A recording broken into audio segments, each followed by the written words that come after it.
Bienvenidos a la materia robótica de la carrera de Ingeniería Electrónica en la Universidad Simón Bolívar. Hoy veremos la primera clase sobre fundamentos.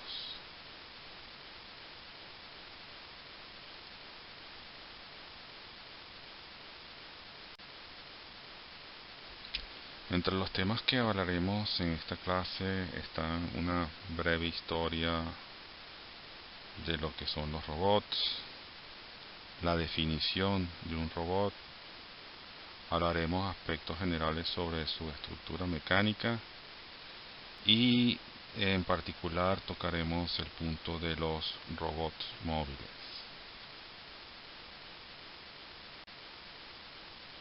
El origen de la palabra robot puede ser encontrado en la palabra checa robota, que significa trabajo forzado u obligatorio. La palabra robot se usó por primera vez en 1921 en la obra de teatro Rossum's Universal Robots, escrita por el checo Karel Čapek. Aunque con frecuencia se piensa que fue el creador de la palabra, él escribió en una breve carta en referencia a un artículo publicado por el diccionario Oxford, en el que él nombró a su hermano, el pintor y escritor Joseph Capet, como el verdadero inventor de la palabra.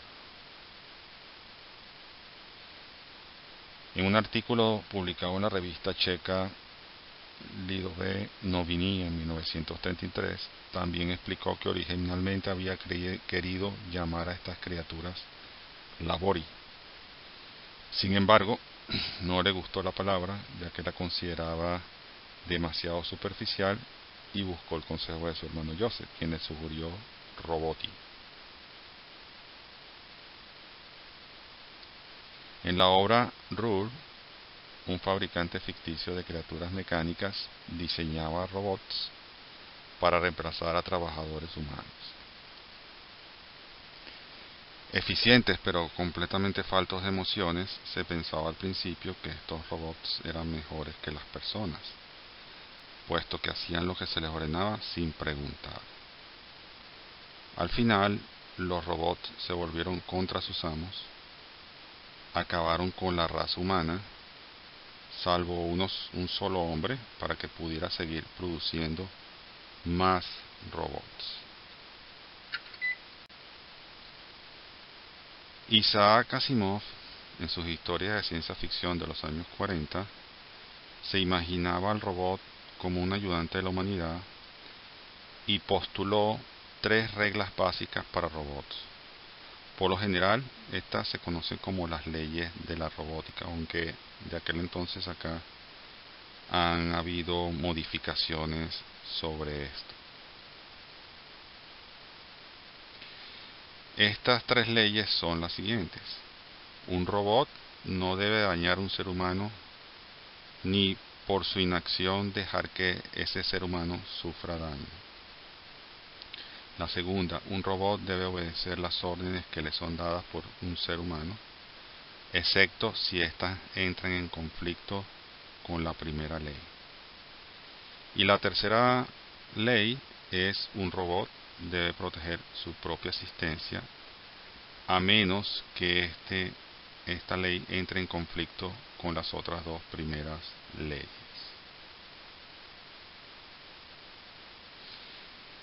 Estas leyes establecían reglas de comportamiento a considerar como especificaciones para el diseño de un robot, que desde entonces ha alcanzado la connotación de un producto industrial diseñado por ingenieros y técnicos especializados.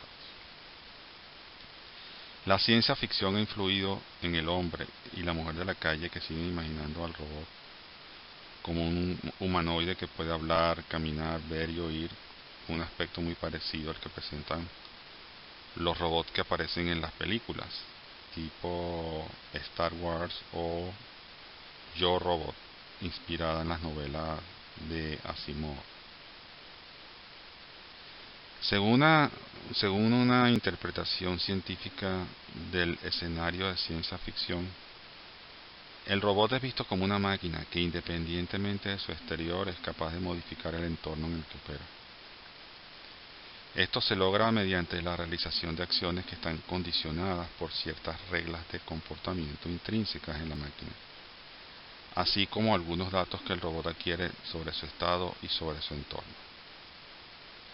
De hecho, la robótica se define comúnmente como la ciencia que estudia la conexión la conexión inteligente entre la percepción y la acción.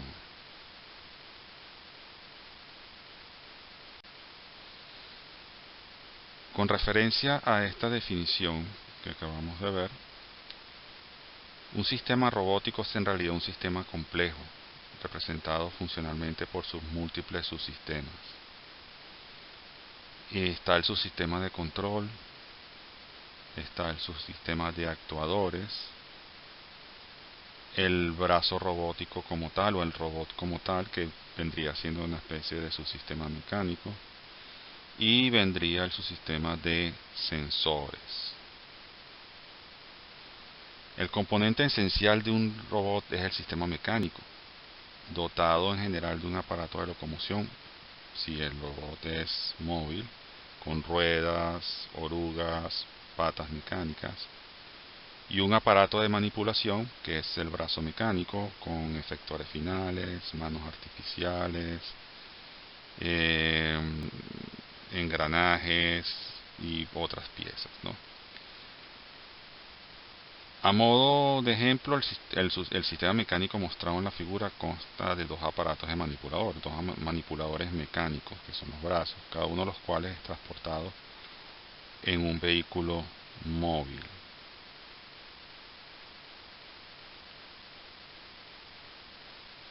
A modo de ejemplo, el sistema mecánico de la figura consta de dos aparatos de manipulación, o brazos. La realización de este sistema se refiere al contexto del diseño de sistemas mecánicos articulados y a la elección de los materiales para poderlos construir. La capacidad de ejercer una acción, tanto de locomoción como de manipulación, es proporcionado por un sistema de accionamiento que anima los componentes mecánicos, es decir, la pieza que mueve a su vez las otras piezas. El contexto de un sistema de este tipo se refiere al contexto de control de movimiento, que se ocupa de servomotores, accionamientos y transmisiones. La capacidad de percepción se confía a un sistema sensorial que puede adquirir datos sobre el estado interno del sistema mecánico, sensores internos como los transductores de posición, por ejemplo, así como sobre el estado del entorno, sensores externos como sensores de fuerza o cámaras de video. La realización de un sistema de este tipo se refiere al contexto de las propiedades de los materiales, al acondicionamiento de señales, el procesamiento de datos y la recuperación de información. Básicamente es un subsistema electrónico.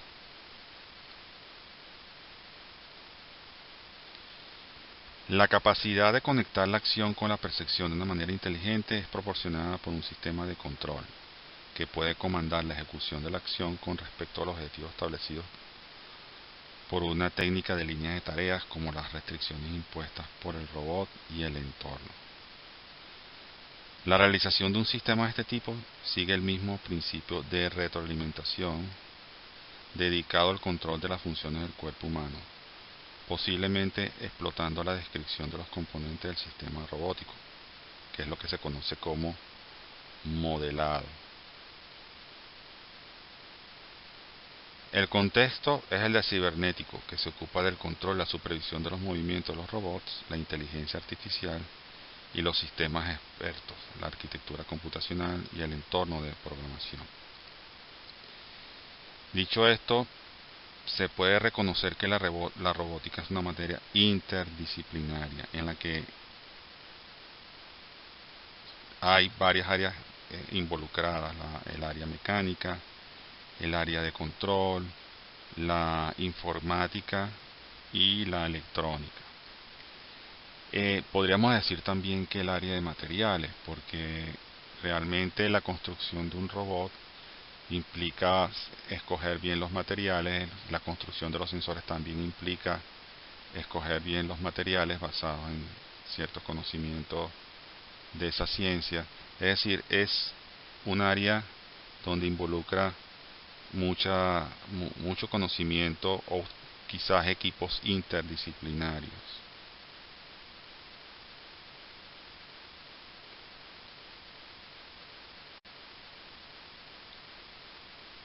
El robot se define de forma formal en la Organización Internacional para la Estandarización, ISO, como un manipulador multifuncional reprogramable, capaz de mover materiales, piezas, herramientas o dispositivos especiales a través de movimientos variables programados para el desempeño de tareas diversas.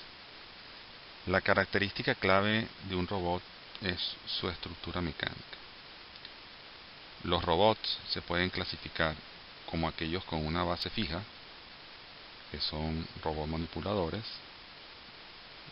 que no se desplazan en ninguna parte de su entorno de trabajo, y aquellos con una base móvil, que son básicamente los robots móviles.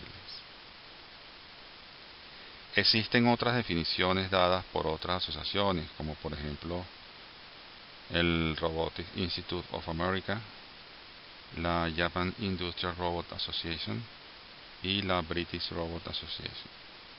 En todas ellas coinciden dos puntos: la capacidad de reprogramación y la multifuncionalidad de los mismos.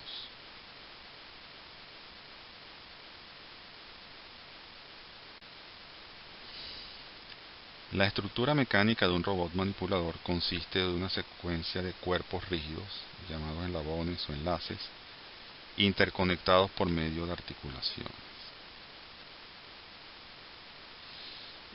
Un manipulador se caracteriza por un brazo que garantiza la movilidad, una muñeca que confiere destreza y un efector final que es el que encargado de realizar la tarea requerida por el robot.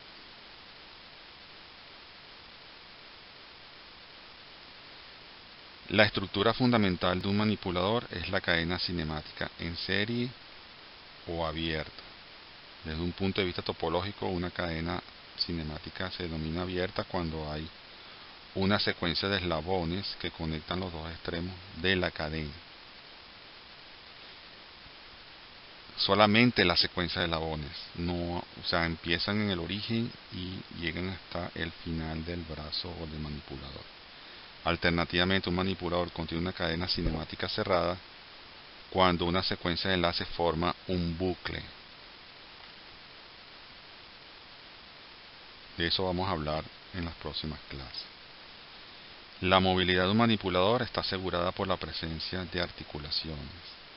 La articulación entre dos enlaces consecutivos se puede realizar por medio de una unión tipo prismática o por una unión tipo revoluta.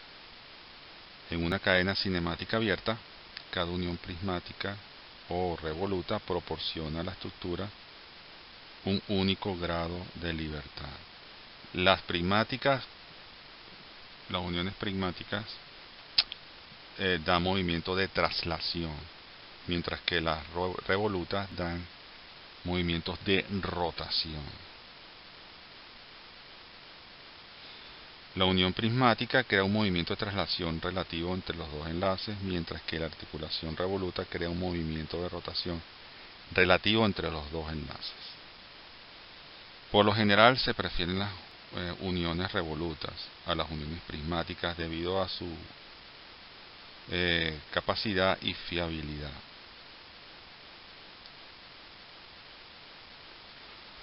Por otro lado, en una cadena cinemática cerrada, el número de grados de libertad es menor que el número de uniones en vista de las restricciones impuestas por los bucles. Los bucles, cuando uno cierra aquí la cadena cinemática, limita un poco el grado de libertad porque hay dependencia interna. Los grados de libertad deben distribuirse adecuadamente a lo largo de la estructura mecánica. para tener un número suficiente que permita ejecutar una tarea determinada. En el caso más general de una tarea, que consiste en posicionar y orientar arbitrariamente un objeto en el espacio tridimensional, se requieren 6 grados de libertad: 3 para posicionar un punto en el objeto y 3 para orientar el objeto con respecto a un marco de coordenadas de referencia. Si hay más grados de libertad disponible que variables de tarea, se dice que el manipulador es redundante desde un punto de vista cinemático.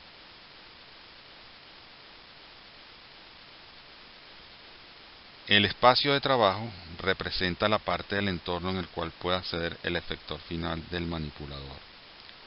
Su forma y volumen dependen de la estructura del manipulador, así como la presencia de límites mecánicos de la unión.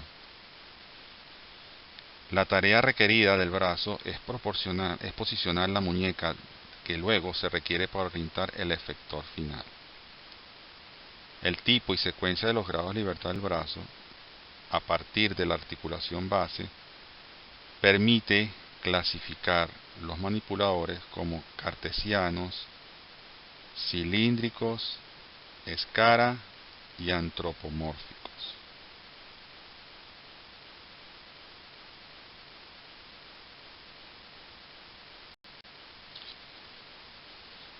La geometría cartesiana se realiza mediante 3 uniones prismáticas cuyos ejes suelen ser mutuamente ortogonales.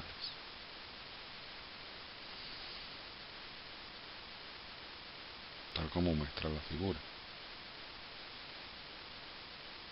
En vista de esta geometría simple, cada grado de libertad corresponde a una variable de espacio cartesiano y por lo tanto es natural realizar movimientos rectos en el espacio. La estructura cartesiana ofrece una muy buena rigidez mecánica. La precisión de la posición de la muñeca es constante en todo el espacio de trabajo, que es como se muestra en la imagen, de tipo cúbico. Es un cubo rectangular en paralelo. Entonces, el volumen encerrado por un tubo rectangular en paralelo. A diferencia de la alta precisión, la estructura tiene poca destreza, ya que todas las juntas son prismáticas. La dirección de aproximación para manipular un objeto es de un lado, es decir, la base del manipulador está fuera del espacio de trabajo que está asociado a él.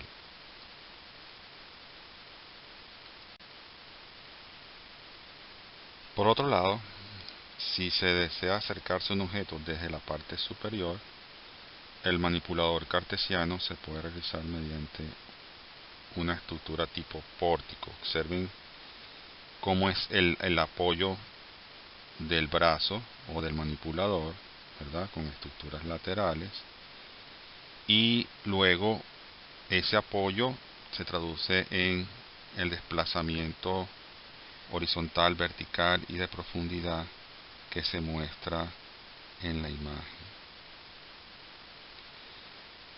Dicha estructura pone a disposición un espacio de trabajo con un gran volumen y permite la manipulación de objetos de grandes dimensiones y gran peso.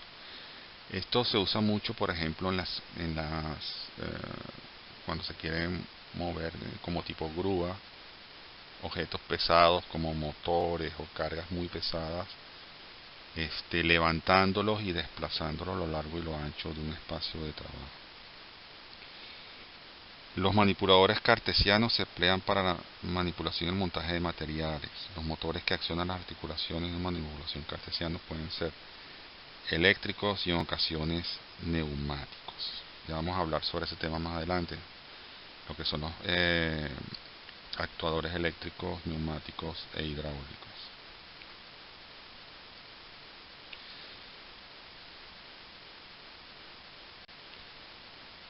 La geometría cilíndrica difiere de la cartesiana en que la primera junta prismática se sustituye por una junta revoluta. Como pueden ver, esa junta revoluta permite la rotación del resto de las junturas, ¿verdad?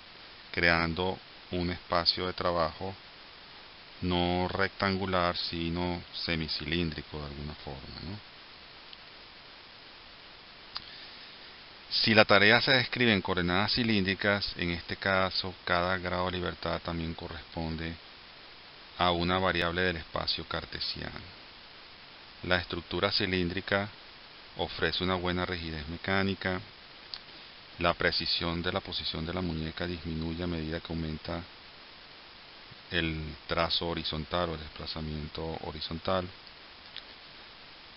El espacio de trabajo, como dijimos, es una porción de un cilindro hueco, tal como se aprecia en la figura. La articulación prismática horizontal hace que la muñeca de un manipulador cilíndrico sea adecuada para acceder a cavidades horizontales. Eso es importante porque le da un poco la funcionalidad necesaria para ciertas aplicaciones, ¿no? Los manipuladores cilíndricos se emplean principalmente para transportar objetos, incluso de grandes dimensiones. En tal caso, el uso de motores hidráulicos es preferible al de los motores eléctricos. Recordemos que la palabra motor va a ser reemplazada por accionadores, ¿no?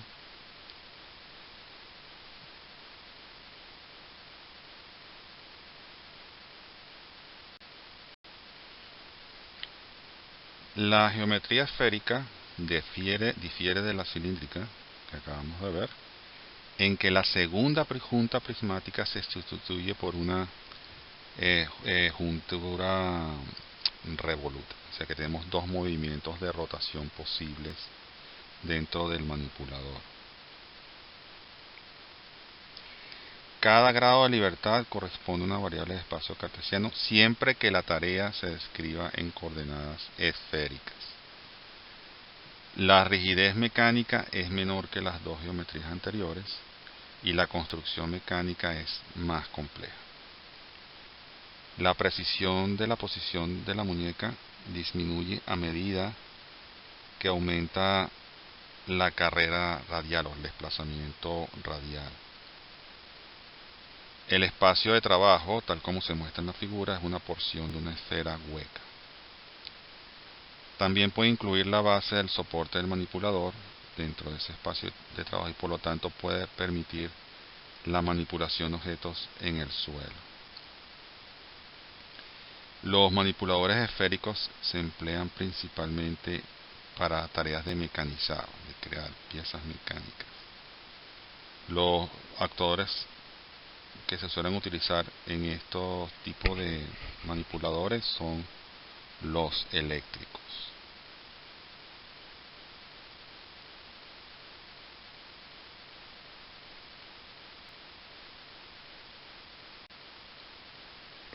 Existe una geometría especial que es la geometría escara, que se puede realizar disponiendo de dos junturas revolutas y una juntura prismática, de tal manera que todos los ejes de movimiento sean paralelos, tal como se muestra en la figura. El acrónimo SCARA significa brazo robótico de ensamblaje de cumplimiento selectivo y se caracteriza por ofrecer una estructura de alta rigidez a las cargas verticales y cumplimiento a las cargas horizontales. Como tal, la estructura SCARA es muy adecuada para tareas de montaje vertical. La correspondencia entre los grados de libertad y las variables del espacio cartesiano se mantiene solo para el componente vertical de una tarea descrita en coordenadas cartesianas.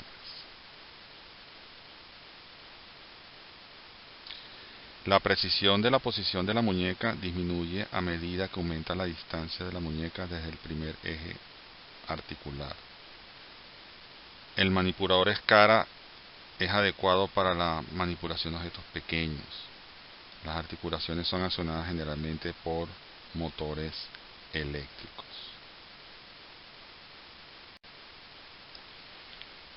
La geometría antropomórfica se realiza mediante tres articulaciones revolutas. El eje de inversión de la primera articulación es ortogonal a los ejes de las otras dos, que son paralelas. En virtud de su similitud con el brazo humano, la segunda articulación se le suele llamar articulación del hombro, y la tercera articulación se le denomina articulación de codo, ya que conecta el brazo con el antebrazo. La estructura antropomórfica es la más diestra, ya que todas las articulaciones son revolutas. Por otro lado, se pierde la correspondencia entre los grados de libertad y las variables del espacio cartesiano. Y la precisión del posicionamiento de la muñeca varía dentro del espacio de trabajo.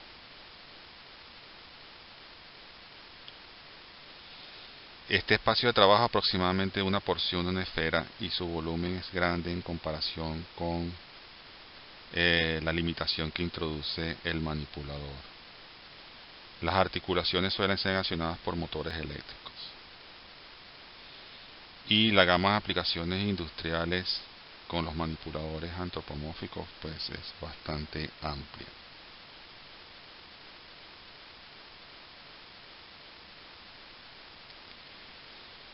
Según el último informe de la Federación Internacional de Robótica,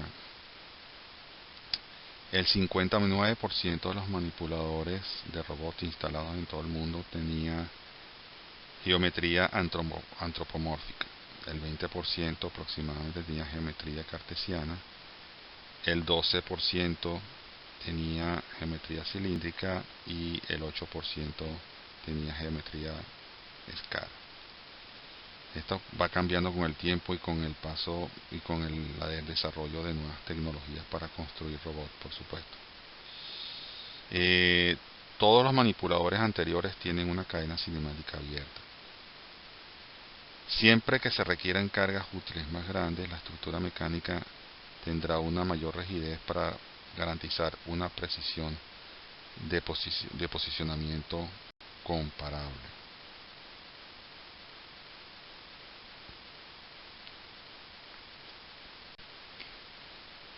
Cuando se aconseja recurrir a una cadena cinemática cerrada, se puede usar una estructura antropomórfica, ya que se puede adoptar una geometría de paralelogramo entre las articulaciones del hombro y del codo cuando se requiera. Una geometría de cadena cerrada interesante es la geometría paralela, que tiene múltiples cadenas cinemáticas que conectan la base con el efector final, tal como se muestra en la figura. La ventaja fundamental se ve en la alta rigidez estructural con respecto a los manipuladores de cadena abierta y por lo tanto la posibilidad de alcanzar altas velocidades operativas. El inconveniente es el de tener un espacio de trabajo bastante reducido.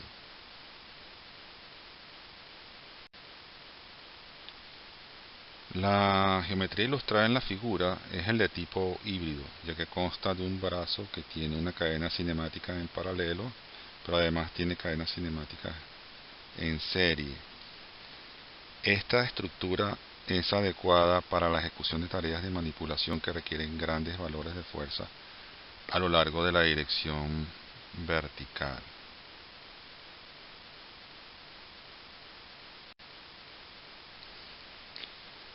En la imagen mostrada aparece lo que se llama la muñeca esférica.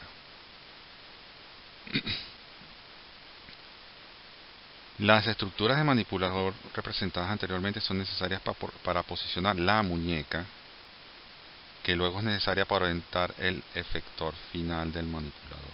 Es decir, el efector final es el objeto para el cual se usa el robot. Por ejemplo, si es un robot que pinta, tiene una pistola en spray que es sujeta por la muñeca y así sucesivamente. Entonces, si se desea una orientación arbitraria en el espacio 3D, la muñeca debe poseer al menos 3 grados de libertad proporcionados por las articulaciones revolutas. Dado que la muñeca constituye la parte terminal del manipulador, tiene que ser compacta. Esto a menudo complica su diseño mecánico. Sin entrar en detalles constructivos, la realización que dota a la muñeca de la mayor destreza es aquella en la que los 3 ejes revolutos se cruzan en un solo punto. En tal caso, a esa muñeca se le denomina muñeca esférica, que es la que está representada en la imagen. Las características claves de una muñeca esférica es el desacoplamiento entre la posición y la orientación del efector final, o sea que son independientes. Al brazo se le confía la tarea de posicionar el punto de intersección anterior, mientras que la muñeca determina la orientación del efector final. Aquellas realizaciones en que la muñeca no es esférica son más sencillas desde el punto de vista mecánico, pero la posición y orientación están acopladas y eso complica la coordinación entre el movimiento general del brazo y el de la muñeca para realizar una tarea determinada. La versatilidad y la flexibilidad de un robot manipulador no debe inducir a la convicción de que todas las estructuras mecánicas son equivalentes para la ejecución de una tarea determinada. De hecho, la elección de un robot está condicionada por la aplicación que a su vez establece restricciones sobre las dimensiones y la forma del espacio de trabajo, la carga útil máxima, la precisión del posicionamiento y el rendimiento dinámico del manipulador.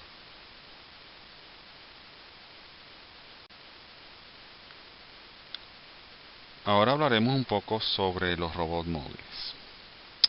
La característica principal de los robots móviles es la presencia de una base móvil que permite que el robot se mueva libremente en el entorno. A diferencia de los manipuladores, estos robots se utilizan principalmente en aplicaciones de servicio, donde se requieren amplias capacidades de movimiento autónomo. Desde el punto de vista mecánico, un robot móvil consta de uno o más cuerpos rígidos equipados con un sistema de locomoción. Esta descripción incluye las dos clases principales de robots móviles. Los robots móviles con ruedas, que suelen estar formados por un cuerpo rígido, base o chasis, y un sistema de ruedas que proporciona movimiento con respecto al suelo. Otros cuerpos rígidos, también equipados con ruedas, pueden conectarse a la base por medio de juntas revolutas, tipo los remolques. Entre otras cosas, cabe destacar la locomoción sobre orugas, muy eficaz en terrenos irregulares, y la locomoción ondulatoria, inspirada en los andares de las serpientes, que se puede conseguir sin necesidad de dispositivos específicos. También existen tipos de locomoción que no se limitan al suelo, como el vuelo y la navegación. Los robots móviles con patas están formados por múltiples cuerpos rígidos interconectados por articulaciones prismáticas o más a menudo por articulaciones revolutas. Algunos de estos cuerpos forman extremidades inferiores cuyos pies entran periódicamente en contacto con el suelo para realizar la locomoción. Existe una gran variedad de estructuras mecánicas de esta clase, cuyo diseño a menudo se inspira en el estudio de los organismos vivos, que es lo que se conoce como robótica biomimética. Van desde humanoides bípedos hasta robots hexápodos destinados a replicar la eficiencia biomecánica de los insectos.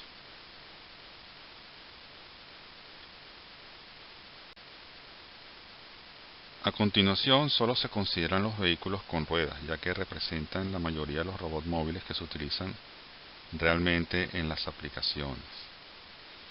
El elemento mecánico básico de estos robots es de hecho la rueda, donde existen tres tipos de ruedas convencionales, ya tal como se muestra en la figura, con los iconos que se utilizarán para representarlas.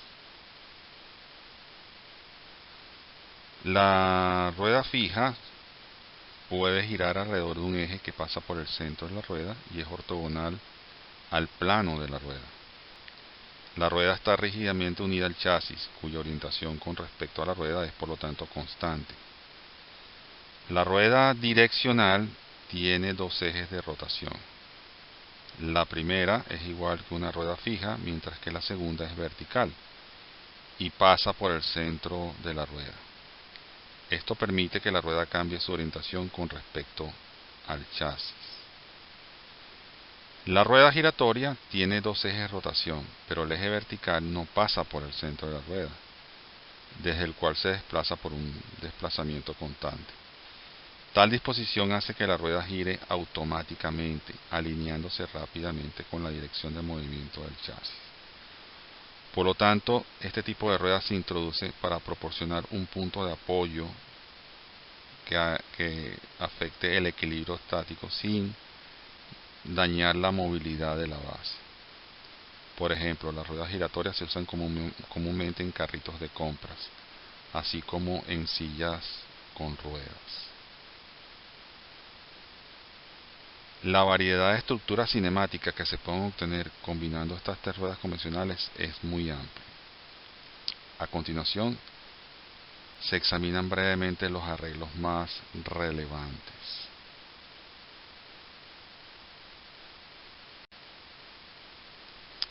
En un vehículo de tracción diferencial hay dos ruedas fijas con un eje de rotación común y una o más ruedas giratorias, generalmente más pequeñas, cuya función es mantener el robot estáticamente equilibrado, tal como se muestra en la figura. Las dos ruedas fijas se controlan por separado, en el sentido de que se pueden imponer arbitrariamente diferentes valores de velocidad angular, mientras que la rueda giratoria es pasiva. Un robot de este tipo puede girar en el lugar, en el punto donde se encuentra, sin mover el punto medio entre las ruedas, siempre que las velocidades angulares de las dos ruedas sean iguales y opuestas. Un vehículo con movilidad similar se obtiene utilizando una disposición cinemática de accionamiento sincrónico, tal como se muestra en la figura. Este robot tiene tres ruedas direccionadas alineadas que son accionadas sincrónicamente por solo dos motores a través de un acoplamiento mecánico, como por ejemplo una cadena o una correa de transmisión. El primer motor controla la rotación de las ruedas alrededor del eje horizontal, proporcionando así la fuerza motriz o tracción al vehículo. El segundo motor controla la rotación de las ruedas alrededor del eje vertical, lo que afecta su orientación. Hay que tener en cuenta que el rumbo del chasis no cambia durante el movimiento. A menudo en este tipo de robots se utiliza un tercer motor para hacer girar de forma independiente la parte superior del chasis, tipo una torreta, ¿no?, con respecto a la parte inferior. Esto puede ser útil para orientar arbitrariamente un sensor direccional, por ejemplo una cámara, o en cualquier caso para recuperar un error de orientación.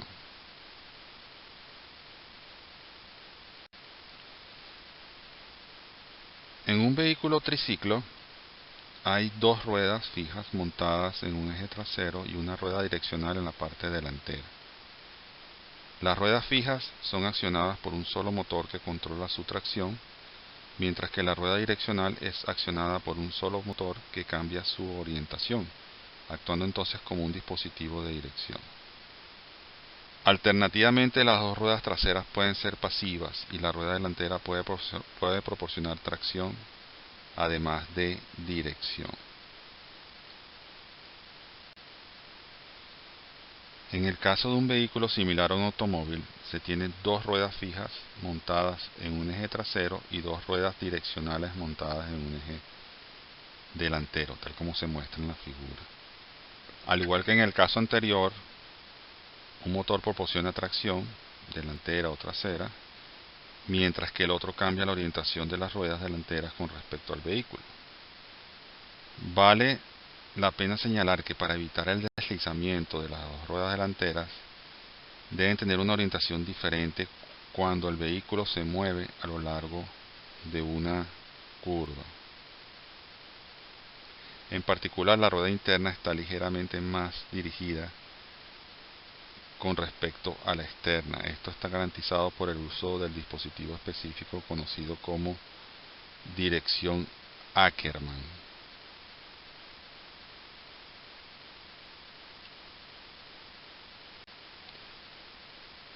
Finalmente, consideraremos el robot mostrado en la figura, que tiene tres ruedas giratorias generalmente dispuestas en un patrón simétrico. Las velocidades de tracción de las tres ruedas se accionan de forma independiente. A diferencia de los casos anteriores, este vehículo es omnidireccional. De hecho, puede moverse instantáneamente en cualquier dirección cartesiana, así como reorientarse en el acto.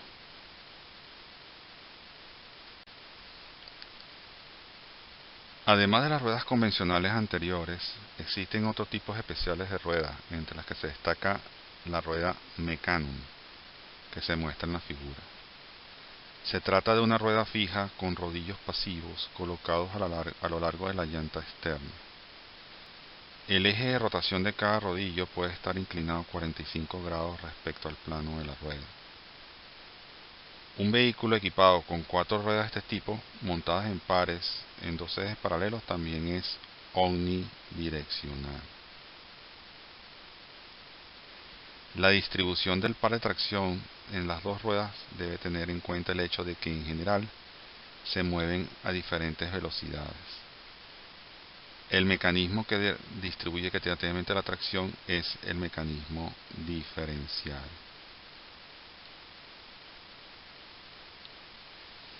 En el diseño de un robot con ruedas, el equilibrio mecánico de la estructura no representa un problema en general. En particular, un robot con tres ruedas está equilibrado estáticamente siempre que su centro de masa caiga dentro del triángulo de soporte, que está definido por los puntos de contacto entre las ruedas y el suelo. Los robots con más de tres ruedas tienen un polígono de soporte y por lo tanto suelen ser más fáciles de garantizar la condición de equilibrio anterior.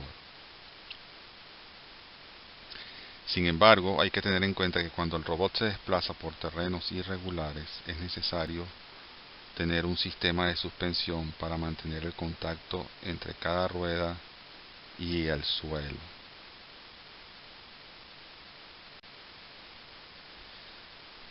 A diferencia del caso de los manipuladores, el espacio de trabajo de un robot móvil, definido como la parte del entorno circundante al que puede acceder el robot, es potencialmente ilimitado. Sin embargo, la movilidad local de un robot móvil no unidireccional siempre es reducida. Por ejemplo, en el robot triciclo que vimos anteriormente, el cual no puede moverse instantáneamente en una dirección paralela al eje de la rueda trasera. A pesar de este hecho, el triciclo se puede maniobrar para obtener al final del movimiento un desplazamiento neto en esa dirección. En otras palabras, muchos robots móviles están sujetos a restricciones sobre los movimientos instantáneos admisibles, sin impedir realmente la posibilidad de alcanzar cualquier posición u orientación en el espacio de trabajo. Esto implica también que el número de grados de libertad del robot es menor que el número de sus variables en su configuración.